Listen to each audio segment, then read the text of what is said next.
I had lived through enough long nights overseas to know the sound that doesn't belong.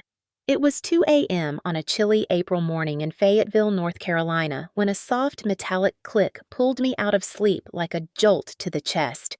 My body reacted before my mind had time to catch up. Years of deployments had trained me to move without hesitation when something felt wrong.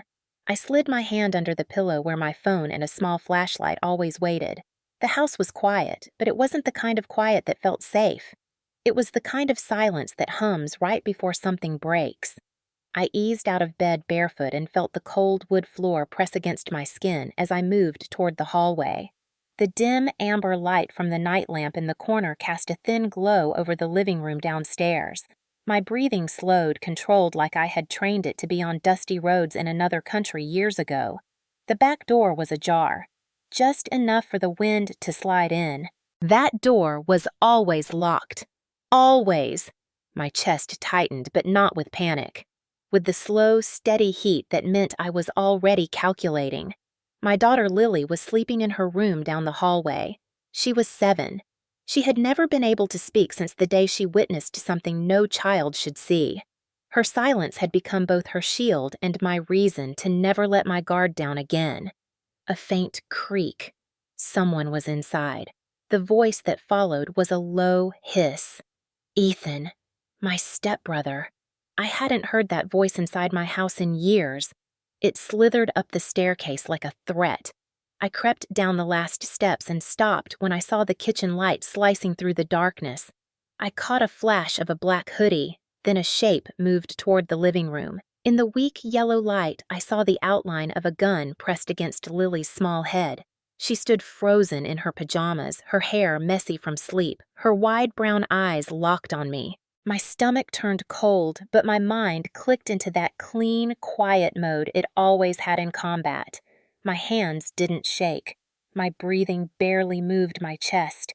Everything in the room slowed down. I saw the slight tremor in Ethan's hand. I saw how close his finger was to the trigger. I saw the way Lily's hands were trembling at her sides and the tear tracking down her cheek. She didn't make a sound. She never did. Ethan's face twisted into the smirk I remembered from childhood. That smirk that used to mean trouble was about to spill into the room. "You're going to give me what's mine," he whispered. His voice was raspy, almost too calm.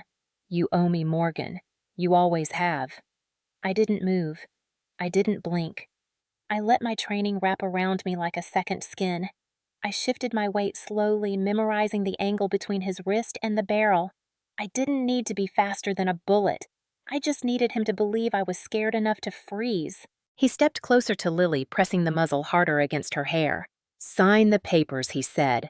"The house, the money, all of it." The world shrank to the sound of my heartbeat. I could smell the faint trace of gasoline and cheap whiskey clinging to his clothes. The night air through the open door brushed against my back. The distance between us was 8 feet. I had handled worse at closer range. But this wasn't a combat zone. This was my living room. This was my little girl. My right hand drifted slightly forward, not enough to catch his eye, enough to feel the edge of the wooden frame on the wall. I kept my voice low calm, the way I used to talk to my team before kicking in a door.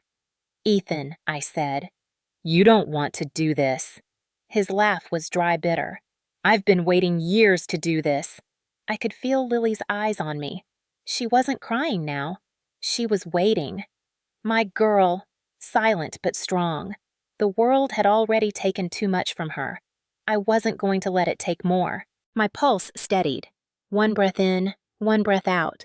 I watched the way he shifted his feet. Left leg slightly behind, weight uneven. He was angry but sloppy.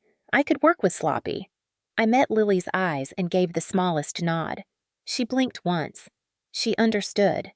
The clock on the wall ticked. The creak of the door in the wind sounded like a fuse burning down.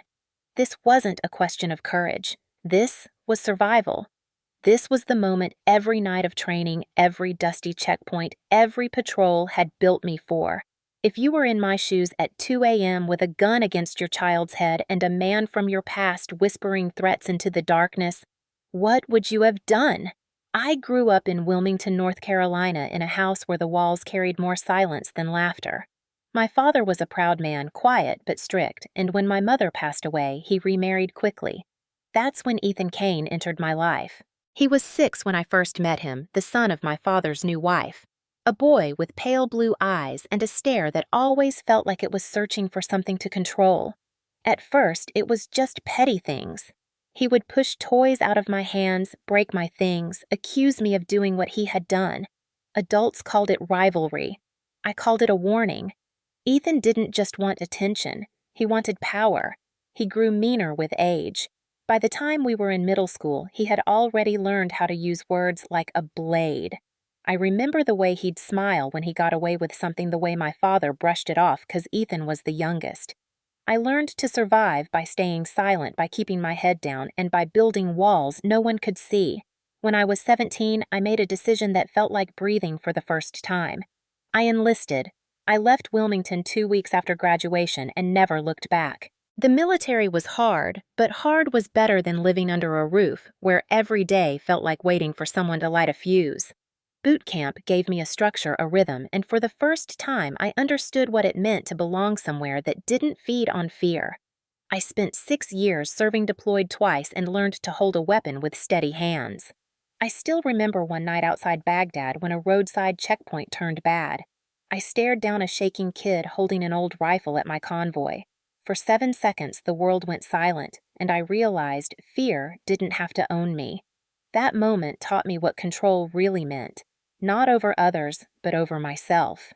My father died while I was overseas. The call came in the middle of a sandstorm. I couldn't even fly back for the funeral. Ethan inherited half of what little my father had, and so did I. When I came home, he was waiting at the lawyer's office with that same smile from childhood. The house had been sold, but the money was stuck in probate. He leaned close and whispered, "You owe me." I didn't, but in Ethan's mind, everything was about debt. Every kindness was leverage. Every silence was a contract. I moved to Fayetteville when I left the service. I wanted a quiet life, not too far from the base, but far enough from Ethan. I worked part-time at a supply company and received my VA benefits. I bought a modest house with peeling white paint and a yard just big enough for Lily to run barefoot in the summer. I built a world that was small but mine. Lily came along when I was 28. She changed everything. She was the soft light in a life that had been built around sharp edges. When she was 5, something happened that ripped the sound out of her world. She stopped talking. Doctors called it trauma. I called it a wound too deep for words. Ethan smelled weakness the way some people smell blood. He drifted back into my life after my father's death like a shadow that refuses to stay buried. He said I owed him a piece of the house because family should share. He said I owed him money because I was living better than he was. In reality, I was just paying bills and keeping a roof over my daughter's head. But Ethan didn't need reasons. He needed control. He'd show up unannounced, leaning against the fence with a beer in hand like he owned the air around him. He'd smile at Lily, but it wasn't a kind smile. It was sharp. It made her clutch my hand tighter every time. She never said a word, but her silence was loud. I learned to keep the doors locked, the windows reinforced, and the security lights on. I ignored his calls, then blocked his number, but men like Ethan don't believe in boundaries. They believe everything can be taken back. The last real conversation we had before everything fell apart was outside my kitchen. He said, "One day, you'll remember you owe me. And when you do, I'll collect." I didn't answer. I didn't flinch. I had spent years letting fear live in my house rent-free, but those days were over. I used to think distance was enough, that if I worked hard, stayed quiet, and built a life around Lily's needs, the past would stop clawing at the door. But Ethan was like a rusted chain around the ankles. Even after years of trying to shake it off, it had a way of pulling me back. Looking back now, I realized the night I saw his face again wasn't the beginning.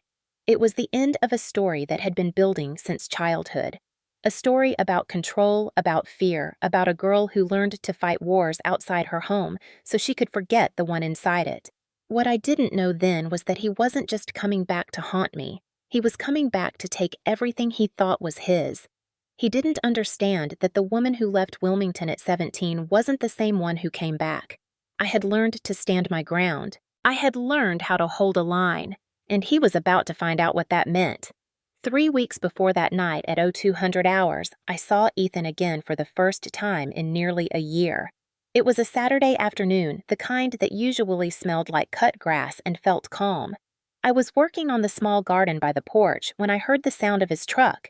Even after all those years, I could pick out the sound of that engine from a mile away. It was low and uneven, like it had been patched together too many times. My heart didn't race, but something under my skin shifted like the air itself changed weight. The tires crunched over gravel closer and closer. Lily was drawing chalk shapes on the driveway. She froze. She didn't even look up, but her small shoulders tightened the way mine used to when I heard his footsteps as a kid. She knew that sound. She remembered. Ethan stepped out of the truck like he owned the place. Same black boots, same torn denim jacket, same grin that never reached his eyes. "We need to talk," he said like there was something inevitable about his presence. I stood between him and Lily because my body just did that without asking. "You're not supposed to be here," I said evenly. "This isn't your house." He laughed low and humorless. "You live in it because of me. Dad left us both something. You've been living off what's mine." I didn't answer. I didn't feed him. That's what he wanted. He always wanted to make everything a fight because fights gave him ground to stand on. I picked Lily up, held her against my hip, and turned to go inside. That's when he said, "You can't hide behind that kid forever." The words landed heavy like someone had dropped a stone down a well. I didn't react on the outside, but inside, something locked into place. I shut the door and bolted it, listening to his footsteps linger before fading. That was the last time I let him get that close without preparation.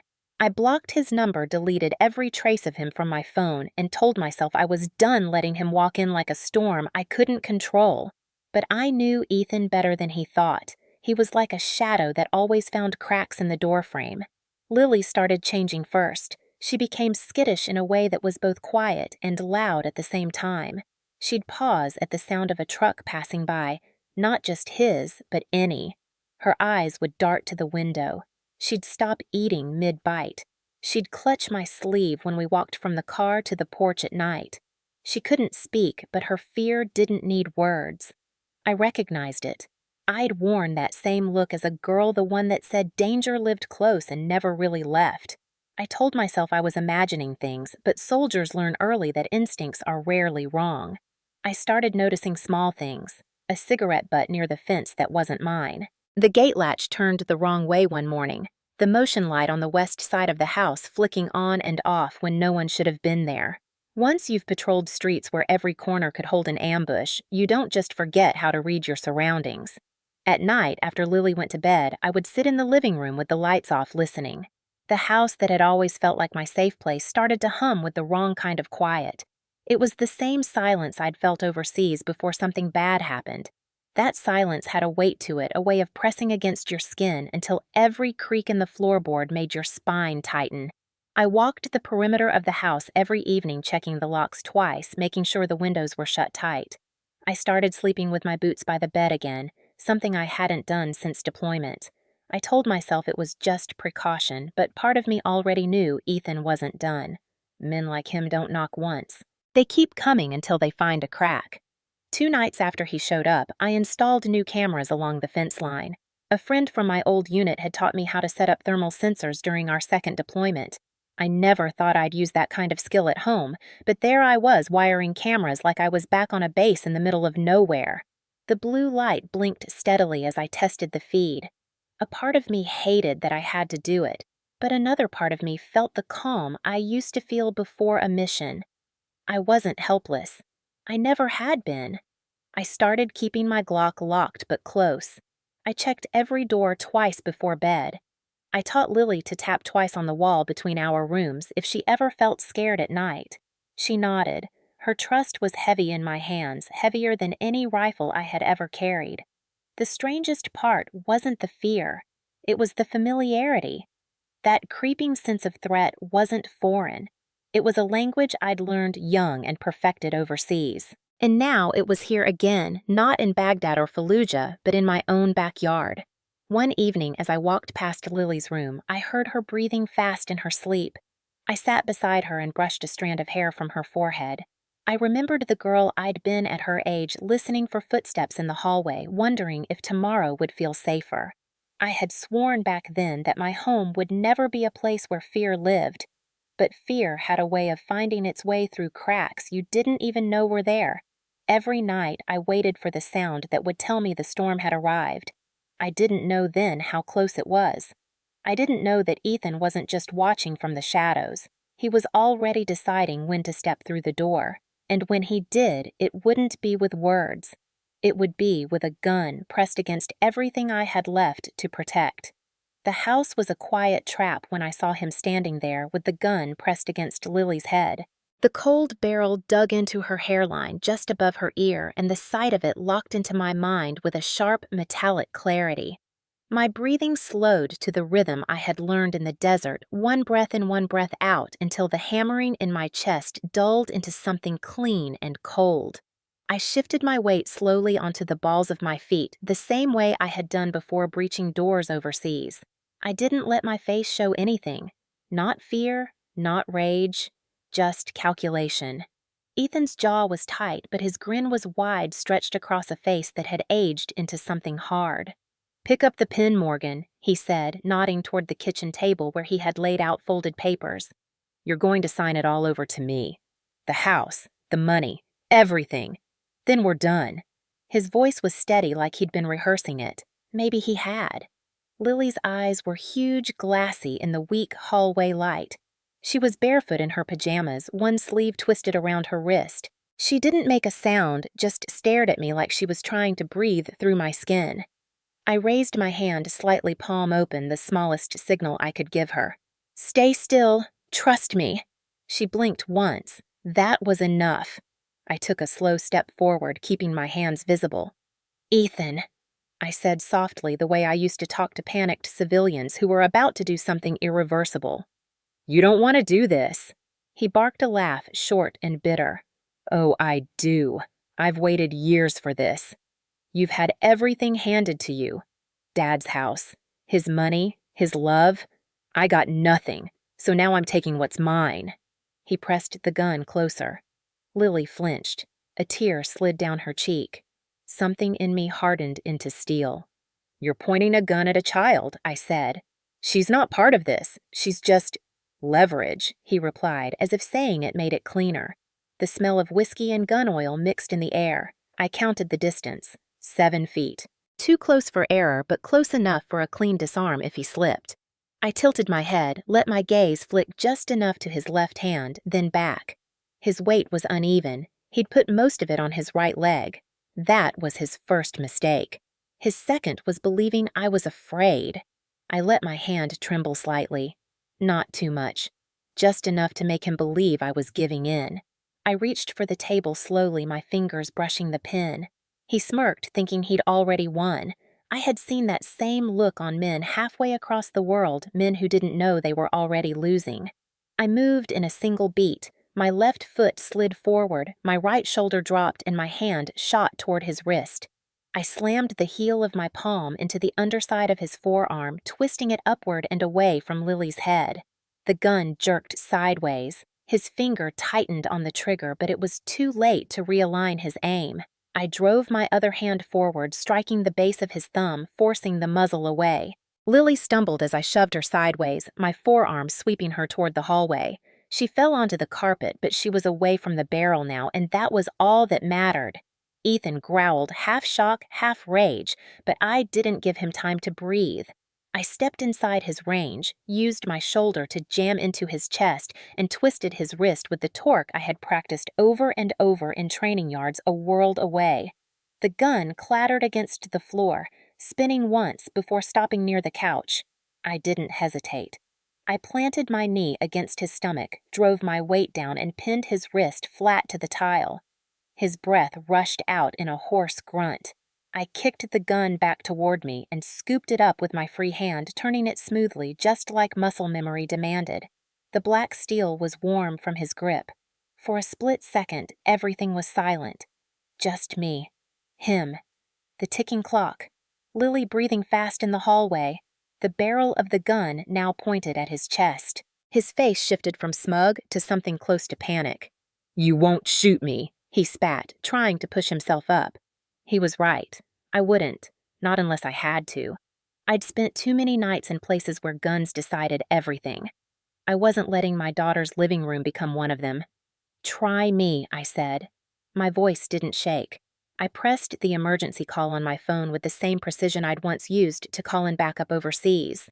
My thumb moved automatically, my breathing steady, even as adrenaline poured through me like fire. The dispatcher's voice cracked through the speaker. I gave my address, my name, my situation in clipped exact sentences. There was no stutter, no panic, just the kind of clarity that comes when you've been here before, even if the setting is different. Ethan shifted under me, testing my grip. I pressed my weight down harder, the muzzle steady. "Don't I warned?" Lily sat against the wall, knees pulled to her chest, eyes locked on me. Her silent tears streaked down her cheeks, but she didn't make a sound. She trusted me to finish this. Ethan started talking fast.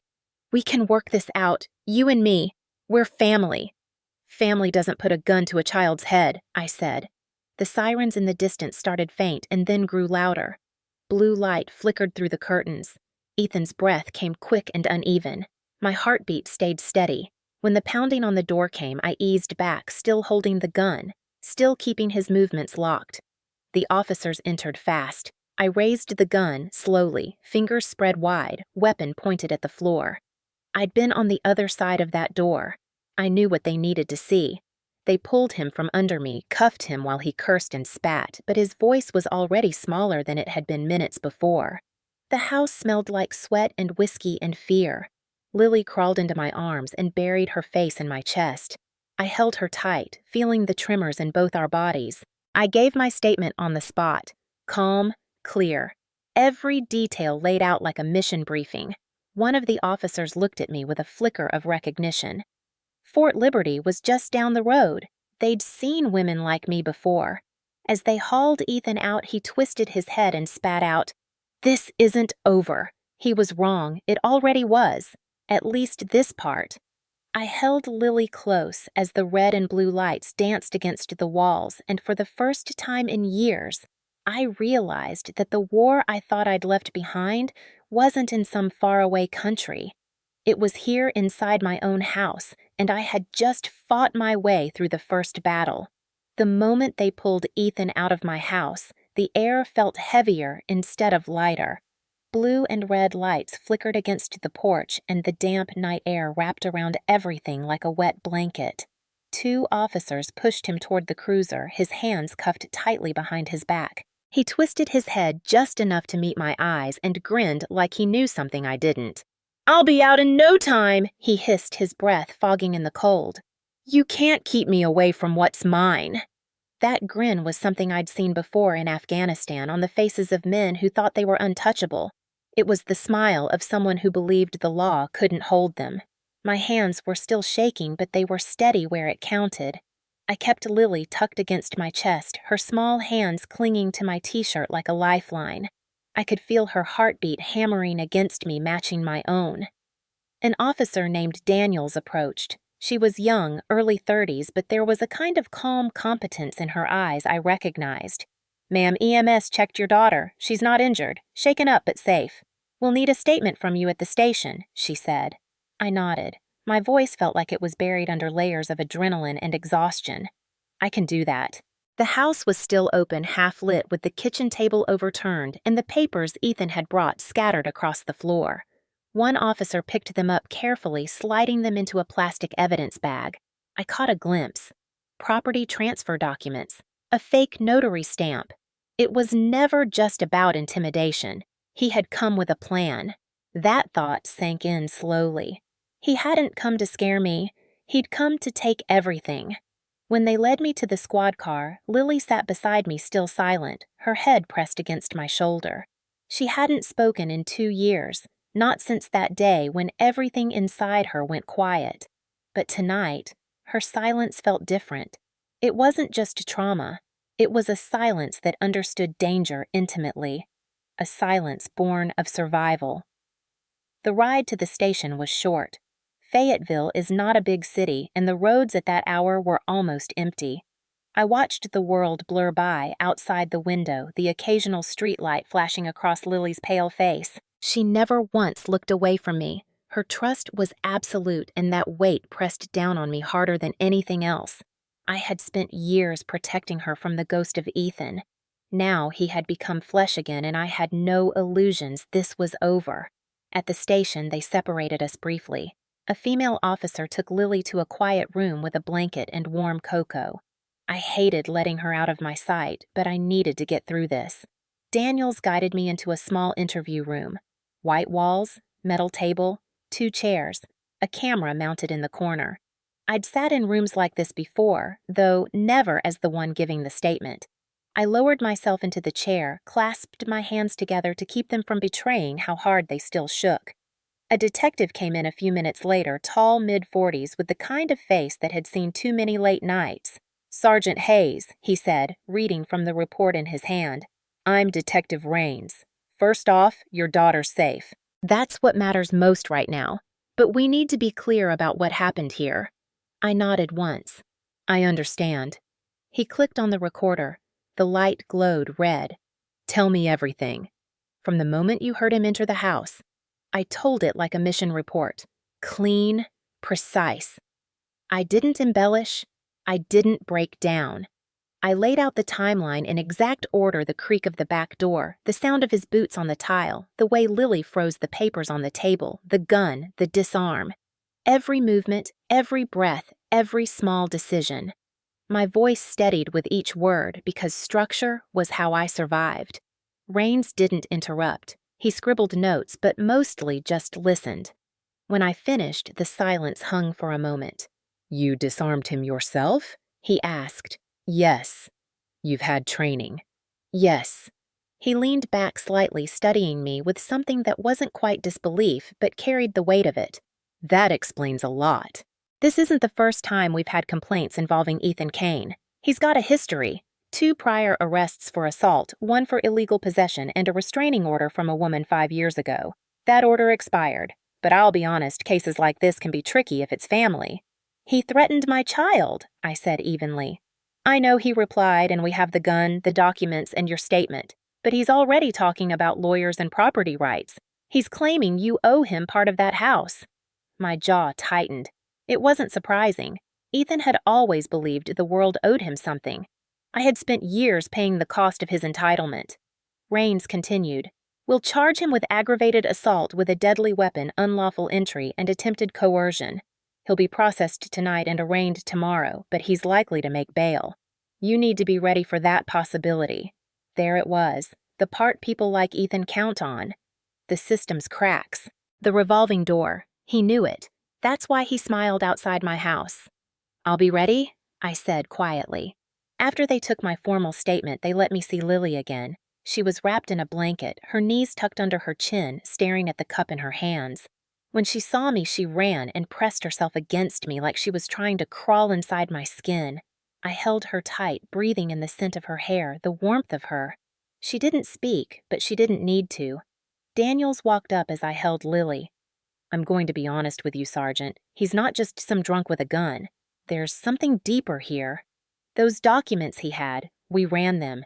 They're part of a pattern. He's been trying to get that property into his name for years. This was planned. Planned." The word landed sharp. He had waited, watched, chosen his moment, walked into my house like he already owned it. This wasn't just violence. This was strategy. "Will he walk?" I asked. "Probably on bail," she said. "But we'll attach a protective order. You can also file for an emergency restraining order. Given his record, it will hold." I thought of his grin, of the way Lily had frozen, of the years I had spent hoping distance was enough. File everything I said, every piece of paper that can keep him away from us. When we finally stepped outside the station, the sky was beginning to pale. The first thin line of dawn stretched over the horizon. Lily clung to my side as we walked to the car. My muscles ached with the kind of exhaustion that comes after a firefight when the adrenaline fades and what's left is just bone-deep fatigue. But beneath it was something else too. Not fear. Focus. I had spent years in uniform learning how to fight enemies in places far away. I never thought I'd have to fight one who shared my blood, but the battlefield had shifted, and I wasn't stepping back. As I buckled Lily into her seat, she grabbed my hand and held it tight. Her eyes were wide, clear, and unblinking. I remembered how she used to speak before trauma stole her voice. I remembered the way she'd call my name in the dark when she had nightmares. Tonight, she didn't say anything, but I felt the same plea in the way her fingers wrapped around mine. Protect me. Don't let him come back. I squeezed her hand once. A promise. Back home, the house felt different. Not because of the broken pieces on the floor, but because the air itself carried his imprint now. Ethan had crossed the line, and once someone like him crosses it, they never go back. I checked every door twice before letting Lily sleep in my bed. I didn't sleep. I lay there staring at the ceiling, the hum of the security cameras filling the silence. I had spent years building a quiet life around the hope that the past would stay where it belonged. Tonight proved hope was never enough. Somewhere downtown, Ethan was sitting in a holding cell, probably grinning already, thinking about how he'd get out. He had always believed the world would bend to him. He didn't understand yet that I wasn't that girl from Wilmington anymore. I wasn't the sister who stayed quiet when he pushed. I wasn't the woman who tried to outrun him. I was the soldier who had learned how to stand my ground. And this time, I wasn't backing down. When the first shock faded, what settled into me wasn't fear, but precision. Fear made you freeze. Precision made you move. I spent my career living on strategy, not panic. This time, the battlefield wasn't sand and razor wire. It was paperwork, lawyers, and a system that Ethan thought he could play like a rigged deck. I wasn't going to let him. The morning after they hauled him away, I sat at the kitchen table with a pot of black coffee and my laptop, the house still carrying the smell of last night's chaos. Lily was asleep in the other room, the kind of deep, exhausted sleep that comes after terror drains every drop of energy. I stared at the blinking cursor on my screen, then at the small monitor showing the security camera feeds. One camera by the back door had caught everything. The moment Ethan stepped inside the barrel of the gun against Lily's head, the disarm. Clean, clear, undeniable. I replayed the footage, once my stomach twisting, then exported it to 3 different drives. One for the police, one for me, one off-site. I'd learned in war to never keep all your intel in one place. Then I made a call I hadn't made in years.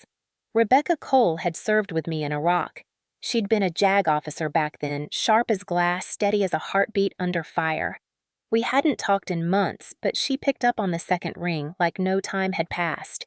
Hayes, she said, her voice brisk but warm underneath. When a soldier calls me before 8 in the morning, it's either divorce or war. Which one is it? It's war, I said simply. She didn't need the details to understand the weight behind the word. I gave them anyway. I told her everything in the same clear way I'd told the detective, but this time I didn't just lay out the facts. I laid out what I intended to do about them. She didn't interrupt, just listened the way only someone who's stood in the same kind of storm can.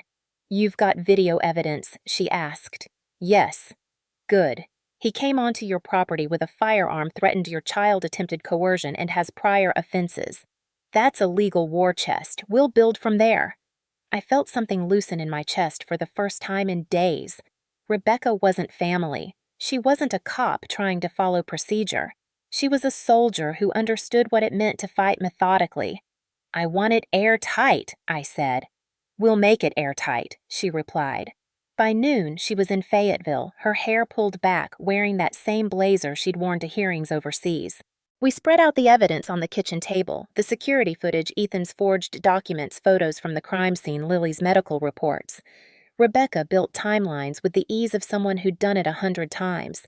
I gathered every scrap of paper I'd saved over the years. Old texts, threatening voicemails, copies of the will from my father's estate. The house wasn't just my home, it was legally mine. He had no claim, but he had always believed what he wanted mattered more than what was real. As we worked, my phone buzzed with notifications. Fayetteville wasn't a big town, and word traveled fast when someone got arrested with a gun in a neighborhood like mine. Someone had posted about the arrest on a local community page, and then a veteran forum picked it up. Local woman disarms armed intruder turns out to be stepbrother with a record. The comments exploded. People weren't just angry, they were furious.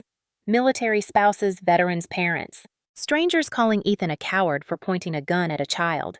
Strangers offering support I hadn't asked for, but felt like armor anyway. Rebecca looked up from her notes. "This can work in your favor," she said. "When this goes to court, a man like Ethan thrives on twisting narratives. But this public attention, community anger, it limits what he can hide behind. I wasn't someone who liked attention. Most veterans I knew weren't, but I understood what pressure could do when applied correctly. He had counted on me staying quiet, just like I did as a kid. He had no idea that silence was gone. We filed for an emergency protective order that same afternoon. Rebecca called in favors from contacts who still worked with JAG. The order went through fast, faster than I expected. By nightfall, Ethan legally couldn't come within 500 feet of me or Lily. The papers didn't make me feel safe. Paper never does. But they were the first line in a wall I was building. I spent the next 3 nights turning my home into a fortress. I replaced the locks, reinforced the back door, upgraded the camera system. I installed a silent alarm that connected directly to the police station. Lily followed me from room to room, clutching her stuffed bear. She didn't speak, but sometimes when I caught her watching me, I saw something in her eyes I hadn't seen before. She believed me when I told her we'd be safe. That belief was a responsibility heavier than Kevlar. Rebecca worked on the legal front while I handled the tactical. She built the case piece by piece. We weren't just charging him with assault, we were exposing the entire pattern of his control. The forged documents proved intent to seize property. His criminal history proved this wasn't an isolated act. I gave sworn statements to back every claim. She coordinated with the prosecutor's office, making sure nothing got buried in legal noise. By the end of the week, Ethan's name wasn't just on a police blotter. It was on the lips of almost everyone in town. People knew he'd pointed a gun at a 7-year-old girl. People knew I'd taken it away from him. And in a town with this many veterans that mattered, men and women who'd spent their lives fighting real enemies didn't take kindly to someone turning their weapon on a child. I didn't ask for that wave of public fury, but I didn't shy away from it either. If the community wanted to keep eyes on this case, that was one more layer of pressure he'd have to face. One more thing he couldn't manipulate. Rebecca kept pushing. "We'll file a civil suit too," she said. "Make sure he can't touch your property again. This won't just be about sending him to jail. It'll be about making it legally impossible for him to ever hurt you or Lily again." The thought of dragging this through months of legal proceedings made me tired in a way combat never had. But exhaustion didn't change the mission. Missions were completed one step at a time. At night, after Lily fell asleep, I sat on the porch and listened to the distant sound of cars on the highway. I thought about Iraq, about standing in checkpoints, scanning faces, waiting for movement in the dark. I had learned how to live with danger back then, but I never thought I'd have to bring those skills home. Now I did. I watched the blinking light of the new security camera and told myself this was the last time I'd let him walk through my door. The media picked it up next. A small local station ran a segment about the arrest, describing it as a domestic incident with aggravated assault. They left out the personal history, but the implication was clear. I didn't speak on camera. Rebecca told me to stay quiet publicly and speak only in court. That suited me just fine. I didn't want to be a spectacle. I wanted to win. Somewhere out there, Ethan was sitting with his lawyer telling himself he still had control. He'd spent his entire life believing I wouldn't fight back. He had no idea the quiet girl he grew up tormenting had turned into a soldier who didn't give ground easily. The last night before the arraignment, I stood at the edge of Lily's bed. She was asleep, her small hand clutching mine even in dreams. I made a silent promise I intended to keep. I would not let this man steal another breath of our lives. People like Ethan thrived on silence, on keeping things behind closed doors, on fear. But I'd been trained to do the opposite, to plan, to strike cleanly, to expose. I wasn't hiding anymore. I looked at the camera monitor one last time before turning in. The feeds were clear. The house was quiet. But deep down, I knew this wasn't the end. Ethan didn't believe in losing. He believed in control, and he wasn't done yet. If you think this is where he stopped, if you think this was the moment he gave up, you'd be wrong. You'd be very wrong. Because men like Ethan don't fade quietly. They claw, they fight, they try to take back what isn't theirs. And that's exactly what he was about to do.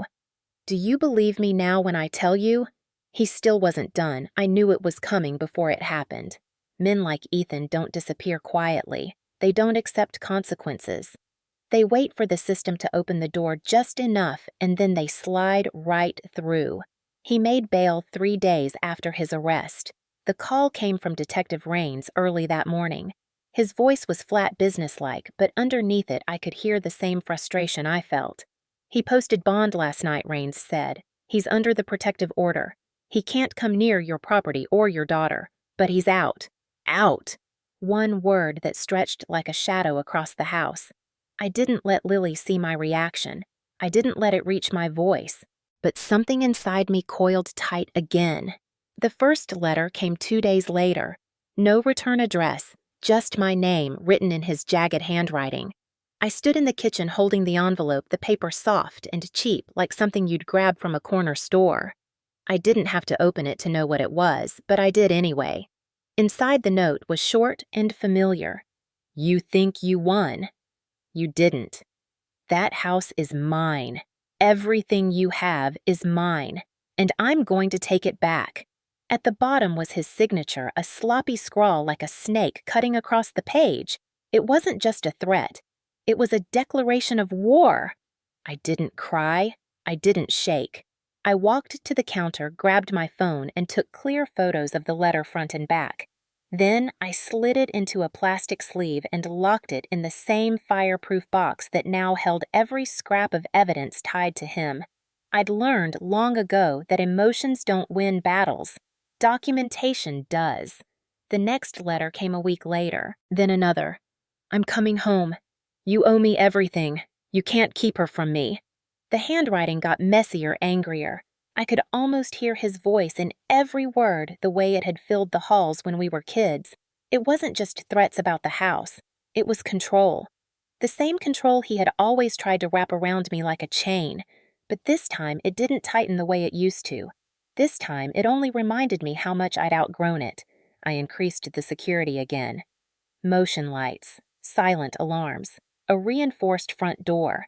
I installed an extra deadbolt on every entrance and set up another camera feed that linked directly to my phone. I packed a go bag for Lily and left it in the hall closet just in case.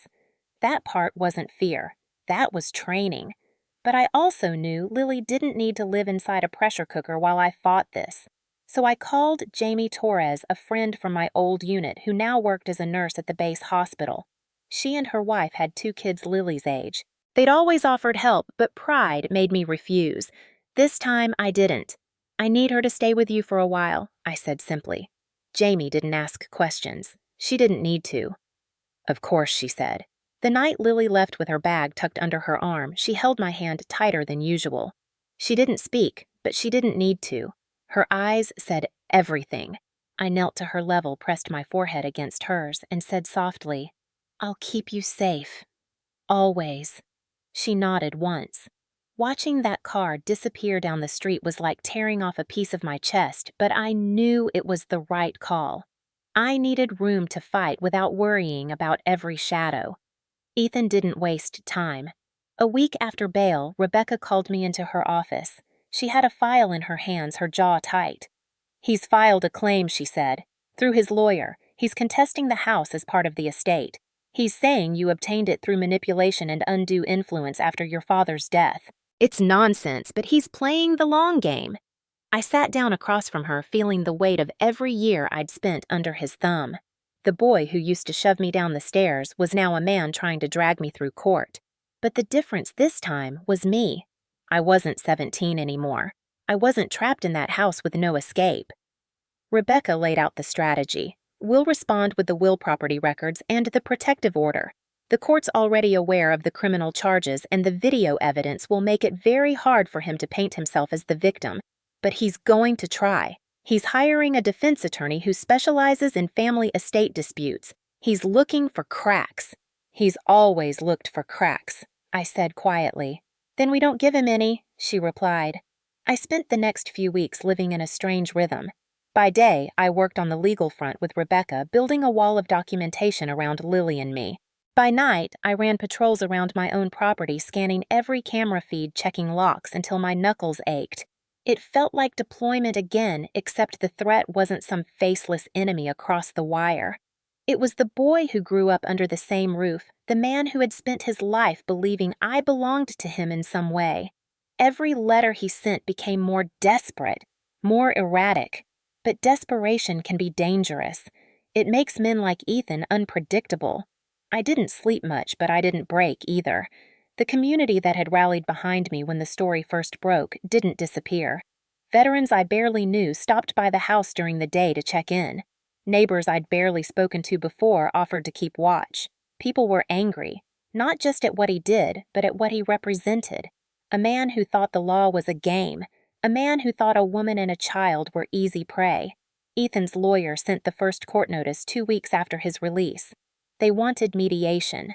I read the document slowly, letting every word sink in. Mediation was just another word for trying to wear me down, to force me into giving something up to make it stop. But I wasn't built to surrender pieces of my life. Not anymore.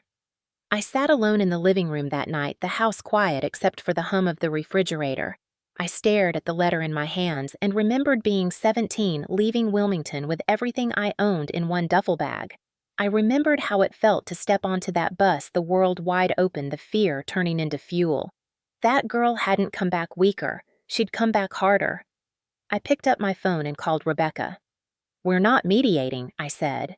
"I didn't think you would," she replied. This wasn't just about a house. It was about everything he'd tried to take from me my entire life. He thought because he'd broken me once he could do it again, but he was fighting the wrong woman now. The old loop was trying to close around me again. The threats, the pressure, the fear. But I wasn't standing inside it this time. I was standing outside, watching it burn. I used to believe I had to fight everything alone. That belief had been carved into me when I was young and reinforced in uniform when survival depended on holding your ground no matter how bad things got. But the truth is, no mission is ever won alone. The turning point came slowly like a tide creeping in around me, not as a grand moment, but through the steady presence of people who refused to let me stand in this fight by myself. Rebecca Cole was the first. She was already knee-deep in the legal mess before Ethan even filed his claim, working through every scrap of evidence like she was prepping a battle plan. Her background as a JAG officer meant she knew how to thread military precision through civilian legal walls. She had a way of looking at things that cut through noise. When the threats came, she didn't react with emotion. She built counters. She filed motions. She anticipated his moves like someone who had studied his playbook her whole life. "Ethan's counting on you getting tired," she told me one late night as we sat over a pile of depositions and court filings. The kitchen smelled like stale coffee and stress. Men like him don't win because they're smart. They win because they exhaust people into silence. I leaned back in the chair, exhaustion pressing against my ribs. "He's not going to exhaust me," I said. Her eyes held mine steady and sure. "Good, because we're not letting him." Then came the veterans. Fayetteville isn't just a town. It's a place where service runs deep, where every block has someone who's worn the uniform or loved someone who did. News about the case spread through word of mouth faster than any official report ever could. I started noticing small things. A neighbor 2 houses down, retired Army, began walking his dog past my house every night around the same time. A Marine vet I barely knew from the grocery store offered to install motion sensors on my fence. A woman from the VA clinic stopped by with information about support groups for veteran parents dealing with domestic threats. None of these gestures were loud. They didn't show up with banners or speeches. They just quietly formed a perimeter around me. It was the kind of quiet solidarity that soldiers understand without needing to talk about it. When Ethan tried to make me feel isolated, they made sure I wasn't. Officer Daniels became my next line of defense. She was young, but she carried herself with the kind of controlled calm that only comes from surviving your own storms. One afternoon, she came by my house in uniform, notebook in hand, but when she spoke, it wasn't like a cop giving orders. It was like someone who understood. My mom went through this, she said after going over the protective order. Different man, same kind of control. I know how ugly it gets. I'm not letting him get near you or your daughter. I didn't know what to say, so I just nodded. She didn't need my gratitude. She needed my cooperation. From that day on, she checked in regularly, not as a gesture, but as part of a plan. She made sure Ethan's every move was logged. She helped coordinate with Rebecca to ensure every letter he sent became part of the case file. Every threat went from his hands straight into the record. Rebecca gathered everything like she was assembling a puzzle meant to expose him. The footage from that night, the letters, the fake property transfer documents, the reports from his prior arrests. Daniels secured certified copies from the department archives. Each piece was a small blade, and together they were a sword. The picture that formed wasn't just a man making a bad decision one night. It was a man with a pattern. Ethan's record was worse than I'd even known. 2 assaults that never went to trial because of plea deals, drug possession, a restraining order he'd violated years earlier, and now an armed threat against a child. Every line in his history painted the same truth. This wasn't about property. It was about control. The more they uncovered, the more the tide shifted. He wasn't just a stepbrother trying to claim something. He was a known danger. His lawyer tried to file motions to limit what could be presented in court, but Rebecca countered every single one. Daniels worked quietly in the background, ensuring the DA had everything they needed. The community saw it too. The same veteran forums that had exploded when he was first arrested started following the updates. People shared resources, advice, their own stories of fighting men who thought control was their birthright. Some of the comments were from women who'd faced similar threats. Some were from men who'd grown up with violent brothers or fathers. Their support didn't erase the danger, but it built a wall around me that Ethan couldn't see but would soon feel. One evening, Rebecca spread the files across my living room table. This, she said, tapping the folder thick with Ethan's record, is why he's going to lose. This isn't just your word against his. This is years of him showing the world who he really is. I looked at the files, the neat rows of text, the hard facts. When I was a child, Ethan's control felt invisible, like something that lived in shadows and behind closed doors. Now it was on paper, exposed, documented. That was the difference. That was power. Daniels arrived not long after that with an official update. The DA is moving forward, she said. Between the evidence and his record, they're stacking charges. He's not walking away from this easy. I exhaled slowly. Not relief, not yet, but something steadier. A reminder that this time I wasn't standing in a hallway alone, listening to his footsteps approach. This time when he came, there would be walls. There would be witnesses. There would be a fight on ground I chose. The night before the first court hearing, I stood on my porch and looked at the quiet street. A retired sergeant across the road nodded from his driveway. Officer Daniels' cruiser rolled slowly down the block, headlights low. The security lights clicked on in sequence like a silent system breathing. My house wasn't just a house anymore. It was a position. When Ethan tried to rebuild his old web of control, what he didn't understand was that it was already surrounded by something stronger. Not fear, not silence. A network, a unit. People who saw him for what he was and stood with me. For the first time in years, I didn't feel like prey. I felt like a soldier with backup, and that changed everything. The morning of the hearing felt unnervingly calm, like the moment before a door blows open in combat. I dressed slowly, deliberately, pulling on the black suit I'd picked the night before. It wasn't fancy, but it fit like armor. My boots were polished, my hair was tied back, and when I looked in the mirror, I didn't see a victim. I saw a staff sergeant standing at parade rest, ready to face the enemy in a courtroom instead of a desert. Outside, the sky over Cumberland County was gray, stretched thin like old canvas. The courthouse loomed clean and square, the flag stiff in the wind. There were already news vans parked across the street and people standing in quiet clusters near the entrance. It wasn't just another local case anymore. Everyone had heard about the stepbrother who had pointed a gun at a 7-year-old girl. Fayetteville was a military town. People here didn't forgive that kind of thing easily. Rebecca met me at the steps. She was calm as always, carrying a black folder under her arm. "You ready?" she asked. I nodded once. "Yes." The moment we stepped into the courthouse lobby, the sound changed. It wasn't noisy exactly, but it was full of a thick, electric kind of quiet. People were waiting for something. Veterans I recognized from the community center stood along the wall, some in old ball caps with unit patches, others in plain clothes but carrying the posture of people who've worn a uniform too long to lose it. A woman I didn't know gave me a small nod as I passed. They didn't need to say anything. Their presence was enough. Ethan was already there. He sat at the defendant's table wearing a cheap suit that couldn't hide the twitch in his jaw. His lawyer leaned close to him, whispering something, but Ethan's eyes weren't on the papers.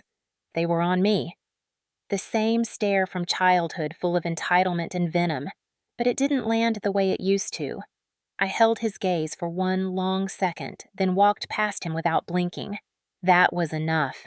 The judge was an older man with a firm voice and little patience for theatrics. The jury box was filled, the gallery nearly full. I could feel the weight of eyes on me when I took my seat behind the prosecutor's table. Rebecca placed a hand lightly on the folder. Inside was everything. Months of work, video footage, letters, police reports, Ethan's record. All the shadows he'd hidden behind for years dragged into the light. His lawyer opened with a performance. That's what it was, a carefully constructed act. He painted Ethan as a man grieving a lost father, caught up in a family dispute, pushed to desperation over property he believed was rightfully his. He talked about a house, about misunderstandings, about how Ethan was deeply remorseful and never intended harm. I listened in silence, my hands folded on the table, my back straight. I'd learned long ago that silence can hit harder than shouting. Then they tried to make him look small. That was their strategy. Show a man in a wrinkled suit slouching like a beaten dog. Make him look human. Make the gun at 0200 hours sound like a momentary lapse in judgment. But no amount of cheap performance could erase the truth. When the prosecution began, the tone shifted like the air before a storm. The assistant district attorney was direct. The defendant did not simply threaten. He placed a loaded weapon against the head of a 7-year-old child. Every word landed clean like controlled fire. This was not a misunderstanding. This was targeted, premeditated intimidation. Then came the video. Rebecca had insisted on showing the footage first. The judge allowed it. The lights dimmed slightly as the screen was lowered for the jury. I'd seen it before. I'd lived it, but watching it in that room with dozens of people holding their breath was something else entirely. Ethan stepping through the door, the gun glinting in the hallway light. Lily standing frozen in her nightgown, her tiny hands shaking. His voice low, threatening, cornering me. My body moving fast, a flash of training and instinct. The gun twisting out of his hand. The entire room seemed to contract into that single moment where the barrel touched my daughter's head. When it ended, the silence was so deep it felt like gravity itself had grown heavier. No one moved. No one coughed. You could hear the judge's breath through the microphone. I turned my head slightly and saw the jurors' faces, jawlines, clenched eyes wide, not a hint of doubt. Can you imagine what it feels like when an entire courtroom holds its breath, watching the worst moment of your life play out on a screen, that silence is louder than any verdict? Ethan shifted in his seat. His lawyer whispered frantically, but the mask was cracking. That smug confidence he wore the night of the attack was gone, replaced with the twitching panic of a man realizing the world no longer believed his lies. The prosecution walked through the evidence step by step. The letters he sent after bail, the forged documents trying to claim the house, his prior record, assault, drug possession, a previous restraining order. Each item added weight, brick after brick, building a wall no amount of smooth talking could climb. Then came the witnesses. Officer Daniels testified first. She stood tall in uniform, speaking clearly. She described arriving on scene, seeing me on the floor, holding Lily the gun, secured Ethan in cuffs, still trying to laugh it off. Her voice didn't shake once. Next came Detective Raines laying out Ethan's criminal history and the pattern of escalation. Then a neighbor testified, the one who heard the shouting that night. Their accounts lined up perfectly. Not a single inconsistency. Ethan's lawyer tried to push back, painting me as a bitter sister holding on to a house that wasn't really mine. He tried to twist the story of my military service into something cold and detached, implying that I overreacted because of combat training. But Rebecca cut him down clean. She didn't overreact, she said flatly. She reacted exactly as anyone trained to protect lives would. She protected her child. Then it was my turn. I walked to the stand and raised my right hand. The room seemed impossibly bright. I sat down straight-backed feet, grounded the way I'd sat through more briefings than I could count. The prosecutor started with basic questions: name, service history, relationship to Ethan. Then we walked through the night. I kept my answers short, clear, without embellishment. I came down the stairs and saw him with a gun. I used my training to disarm him. My daughter didn't move. She couldn't speak. Ethan's lawyer cross-examined. He tried to push buttons, tried to suggest I'd provoked him, tried to imply I was using my military background to intimidate him. I didn't flinch. I met every question with the same calm precision I'd used clearing houses overseas. No, that's not correct. Yes, I remember exactly. His frustration grew the calmer I became. The more I didn't give him an opening, the more he revealed their weakness.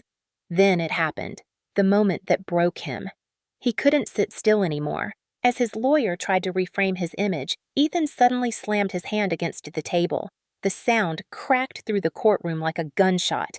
"She took everything from me," he shouted. His voice was raw, unfiltered, stripped of all pretense. "That house is mine. She owes me. She always owed me." The bailiff stepped forward. The judge banged the gavel sharply, but the damage was already done. No jury forgets that kind of outburst. No reporter misses that headline. Rebecca didn't even need to speak. Ethan had done the job for us. When closing arguments began, his lawyer was pale and unfocused. He talked about second chances and family disputes. The prosecutor talked about violence, about a child, about a man who believed control was his right. I sat through it all in silence, hands folded in my lap, Lily's small stuffed bear tucked inside my purse like a quiet anchor. The verdict wouldn't come that day, but the weight of that moment was already a kind of justice. The community saw him for what he was. The jury saw him. The press saw him. He wasn't a man fighting for property. He was a man who had put a gun to a child's head and screamed about ownership. As we walked out of the courthouse, the air was cool and sharp against my skin. Veterans stood near the steps nodding at me as I passed. Rebecca walked beside me without saying anything. She didn't have to. That day wasn't about winning or losing. It was about exposure, about dragging years of control and darkness into the sunlight where it couldn't breathe anymore.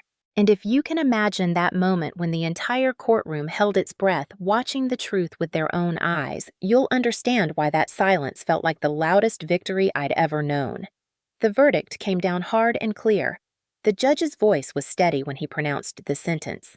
Ethan would serve time for armed assault, aggravated threat, and violating a protective order. It wasn't just a single charge. It was the culmination of everything he'd done, everything he'd tried to hide. When they led him out of the courtroom in cuffs, he twisted his head to look at me one last time. His stare was wild, a mixture of rage, disbelief, and something smaller underneath. That part, the smallness, was what I remembered most. For the first time in my life, he didn't look like the monster from my childhood. He looked like what he had always been, a weak man trying to build an empire on control. Weeks passed after the sentencing. The house was quieter than it had been in years. The hum of fear that used to live in the walls was gone. Lily came home for good, and every night she slept through without waking from nightmares felt like a personal victory. I focused on rebuilding the routine that Ethan had tried to shatter. Morning coffee before the sun came up, runs at dawn, therapy appointments for Lily twice a week. We were learning how to live without his shadow. Then the call came. It was late afternoon sunlight spilling across the kitchen floor, Lily coloring at the table with her pink headphones on. The number on the screen was blocked, but I already knew. I stepped outside and answered. Morgan. His voice rasped through the line thinner now stripped of the bravado it used to carry. "It's me." For a moment, the sound transported me back to the hallway of our childhood home when he would whisper threats just loud enough for me to hear, but not loud enough for anyone else. Only this time there were no dark corners left for him to control. "You've got a lot of nerve calling me," I said evenly. There was a long pause, just the faint hum of the prison phone line. Then his voice cracked a little. "You're the only family I've got left." I didn't respond. "Morgan, please, you can help me. I know you can. You've always been strong. You can talk to someone, get my time reduced. You don't have to let me rot in here." "I'm sorry. I'm so sorry." I'd imagined this moment more than once the day Ethan would finally be forced to say sorry. But it didn't sound the way I thought it would. It wasn't a confession. It wasn't even regret. It was desperation, the same kind he'd used my entire life to bend people around him. "Do you know what you did?" I asked quietly. "Do you even understand it? I messed up," he said quickly. "But you're my sister. You're supposed to stand by family." I closed my eyes and pictured Lily in that hallway at 0200 hours, the cold barrel pressed against her head. "Family," I repeated softly, like testing the word on my tongue. "Yes," he breathed. "We've both lost so much. I just need a chance." My voice didn't rise. I didn't shout. I didn't give him what he wanted. I said the one thing that had been carved into me the moment I saw him with that gun. Family doesn't point a gun at a child. And then I hung up. The silence afterward felt clean. It didn't end there, of course. The calls from him stopped after that, but the whispers from the rest of the family began. A cousin I hadn't heard from in years sent a message about how Ethan wasn't himself and everyone deserves a second chance. An aunt left a voicemail asking me to be the bigger person. They spoke as if the night of the attack had been a simple argument between siblings, not a man threatening a child's life. Rebecca warned me it might happen. People like him always have someone who wants to rewrite the story, she said. Stay steady. So I did. I didn't argue. I didn't explain. I didn't justify my choices. I simply told them the truth. He pointed a gun at my daughter. There's nothing else to talk about. Some never called again. I didn't lose sleep over it. Blood isn't always family. Meanwhile, Lily was changing. Slowly, carefully, like a small flower learning to stretch after too many seasons in the dark. Her therapist worked patiently with her, helping her untangle the silence she'd lived inside for too long. Some nights she would sit in my lap with her little hands clutching my shirt and whisper one single word, shaky but real. The first time she said Mom, it wasn't loud, but it was stronger than any scream Ethan had ever thrown at me. I built our days around moments like that. Small victories, morning pancakes, Sunday walks to the park. She'd look up at the sky sometimes and just breathe like the air didn't weigh as much anymore. The town didn't forget either. Fayetteville had a way of remembering. Veterans and neighbors who had followed the case still stopped me sometimes at the grocery store or on my runs. They didn't treat me like a hero. They treated me like someone who had survived something ugly and made it matter. That was enough. Officer Daniels came by once after her shift, leaning against her patrol car in the fading light. "You did the right thing," she said simply. "I didn't feel brave," I admitted. She smiled. "That's usually when people are." Rebecca and I stayed in touch too. She told me Ethan had tried to appeal part of his sentence. It went nowhere. The evidence was too solid, his outburst in court too unforgettable. He wasn't going anywhere for a long time. Sometimes at night when the house is quiet and Lily's breathing is steady from her room, I think about that call from the prison, not with anger, not with pity, with clarity. Ethan had spent his entire life believing power belonged to him. In the end, all he had was a phone line and a plea that fell flat. I didn't save him. I saved us. The letters from distant relatives slowed down eventually. Maybe they realized I wouldn't bend. Maybe they finally saw what he'd done for what it was. Or maybe they just gave up. It didn't matter. My loyalty wasn't to them. It was to the little girl who finally whispered my name again. The town had turned its outrage into quiet support. The veteran community raised funds for a new security program for single parents who had served. The local paper ran a small column about resilience and accountability, not about tragedy. For once, the story wasn't written for him. It was written for us. Ethan learned something he had never faced before: consequences. And I learned something too. The loudest revenge isn't shouting. It's building a life so untouchable that the people who tried to break you can only watch from the outside. That call from the prison wasn't just him asking for mercy. It was the final echo of everything he'd ever tried to control.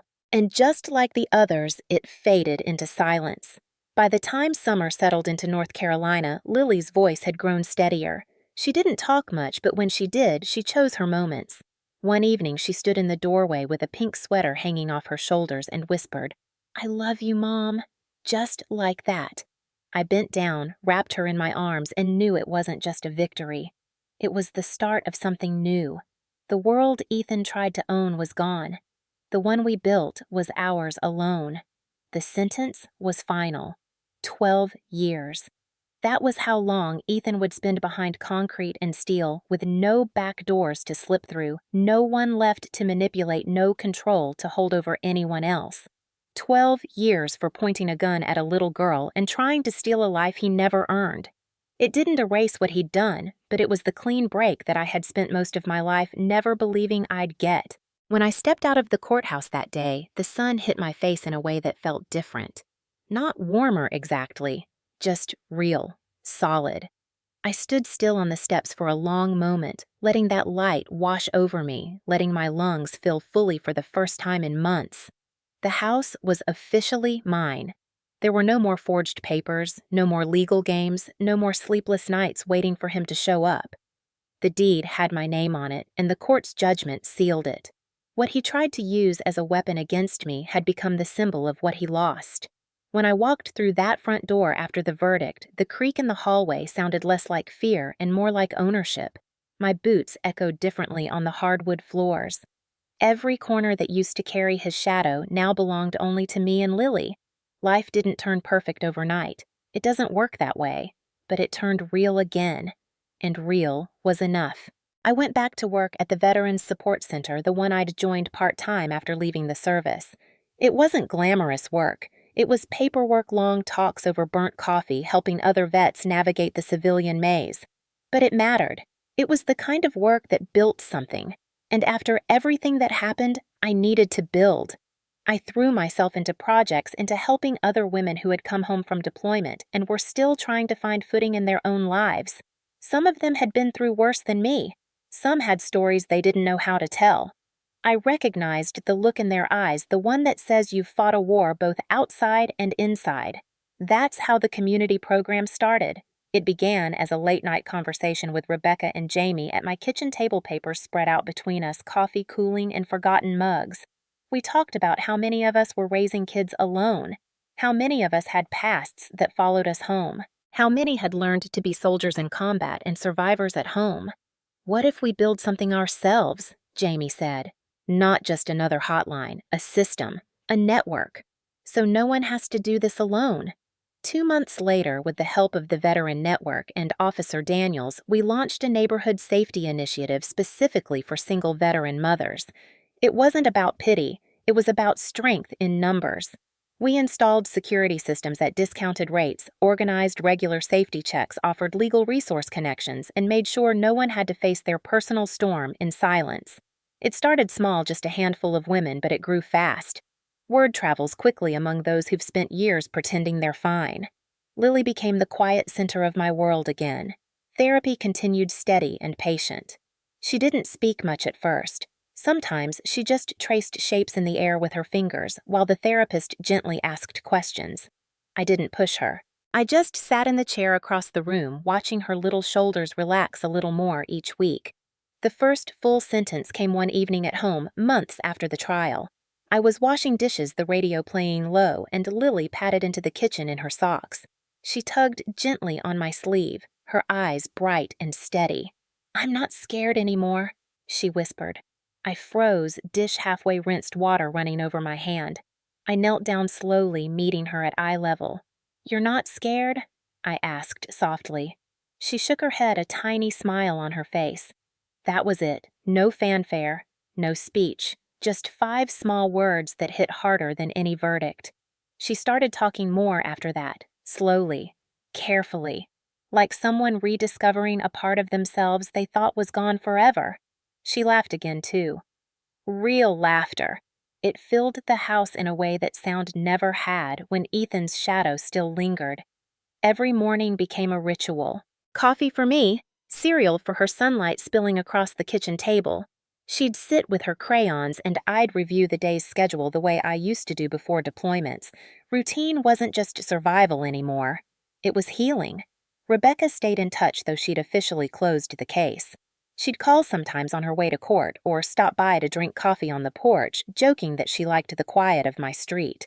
Officer Daniels still drove by on her shift, waving from the cruiser.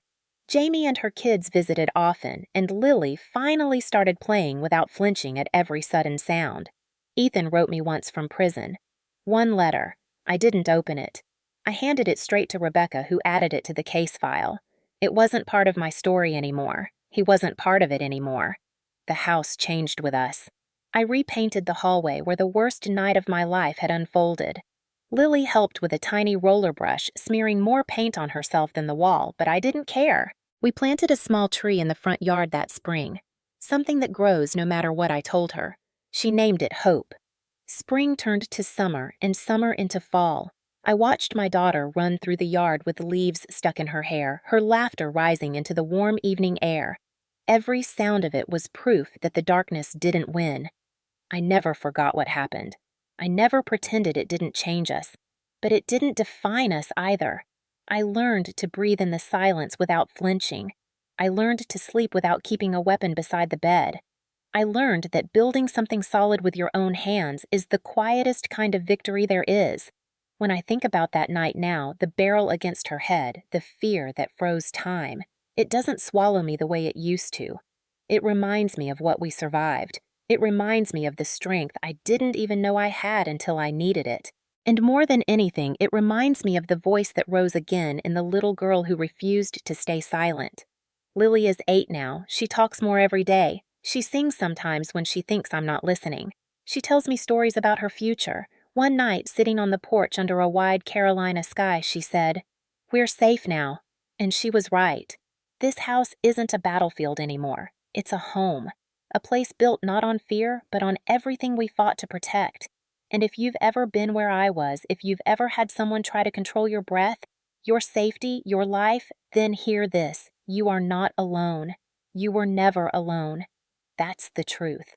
I wish someone had said to me when I was 17 and leaving Wilmington with nothing but a duffel bag and a stubborn heart. So I'll say it now for whoever needs to hear it. If someone threatens you, if someone tries to make your world smaller, remember it's not their world to take. If you've ever been threatened, if you've ever felt that cold edge of fear pressing against you, remember this. You are not alone.